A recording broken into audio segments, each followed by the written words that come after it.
مسلمان ڈھونڈے.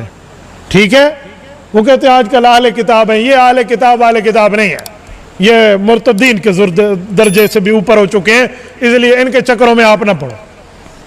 ذبح کرنے والا مسلمان ہو. جی ہاں, یہ نہ ہو. میرے پاس ایک بندے بتا رہے تھے کہ وہ چاند کی شہادت دینے آئے. جی میں نے چاند دیکھا ہے, میری شہادت لو. تو مولانا صاحب نے کہا روزہ بھی رکھا ہے؟ وہ گواہی چاند کی دے رہا تھا. روزہ رکھا ہے؟ انہوں نے کہا جی بڑا گناہگار ہوں, بس اگلے سال سے رکھنا شروع کروں گا. تو انہوں نے کہا جاؤ, تیرا چاند دیکھنے کا کوئی اعتبار ہے جو تو وہ کی مسلمانوں کی عید کرانے کے چکر میں آیا ہوا ہے, اور خود اپنا رتو نے پتہ نہیں روزہ رکھا بھی ہے یا نہیں رکھا. کہتے دعا کرو, بڑا گناہگار, ارادہ ہے اگلے سال کو رکھے سا. لو جی, تو بندے کی حیثیت تو آپ دیکھیں جس سے ذبح کریں جس کو کوئی پتہ وتا تو.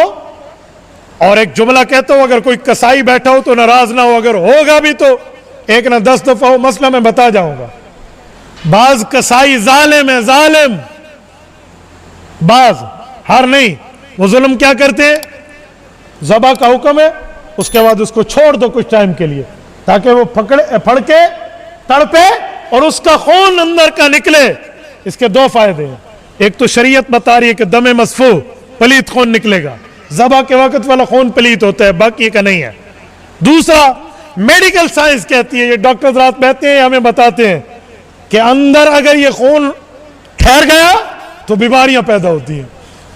وہ بھی نکل گیا ہے. او دمم مسفوح جسے قرآن کہتے ہیں. میں نے بعض کسائیوں کو دیکھا ہے جو بکرے کو تڑپنے پھڑکنے نہیں دیتے, وہ اوپر پکڑ کے بیٹھے ہوتے ہیں, اوپر پکڑا ہوتا ہے. یوں نہیں ہے, اس کے تو ہاتھ پاؤں کھول دینے چاہیے. بکرے کے ذبح کے بعد ہاتھ پاؤں کھول دیں, جانور کی ذبح کے بعد اس کے ہاتھ پاؤں کھول دیں. شاید بات میں آپ کو کوئی کہے کہ مولوی نے کہا ہاتھ پاؤں کھول دیں, گائے کے ہاتھ بھی ہوتے ہیں. شاید کوئی آپ کو کہے ہاں ہوتے ہیں بھائی, اگلے 2 پاؤں کو ہاتھ کہتے ہیں, پچھلے 2 کو پیر کہتے ہیں.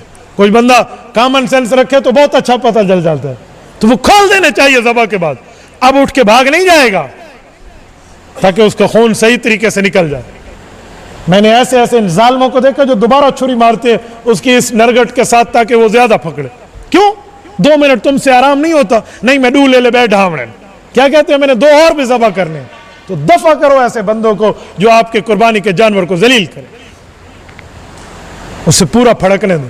اور میں ایک جملہ کہتا ہوں کہ جب جانور ذبح ہو جائے نا تو جو رسی جانور کی ہے نا اب تو فارغ ہو گئی, وہ نکال کے 5 منٹ اس کسائی کو باندھ دو جو ڈرامے کر رہا ہے. ہاں تو ویلی تھی کہ بھئی کو تو بدھو. عجیب بات ہے, کیا ظلم اور تشدد شروع کیا ہوا ہے. اور کچھ ظالم وہ بھی ہیں جو ایک جانور کے سامنے دوسرے جانور کو ذبح کرتے ہیں. میں نے ان آنکھوں سے ایک جگہ میں دیکھا ہے, ایک اونٹ کو ایک اونٹ کے سامنے ذبح کیا. اونٹ کا بچہ جو تھا اس کی آنکھوں سے یوں آنسو جاری تھے, وہ رو رہا تھا. کیا حیثیت ہے ہماری, کیا جواب دیں گے اللہ تعالیٰ کو؟ حدیث پاک میں اتنا منع ہے کہ آپ چھری بھی اس کے سامنے تیز نہ کرو, اتنا منع ہے.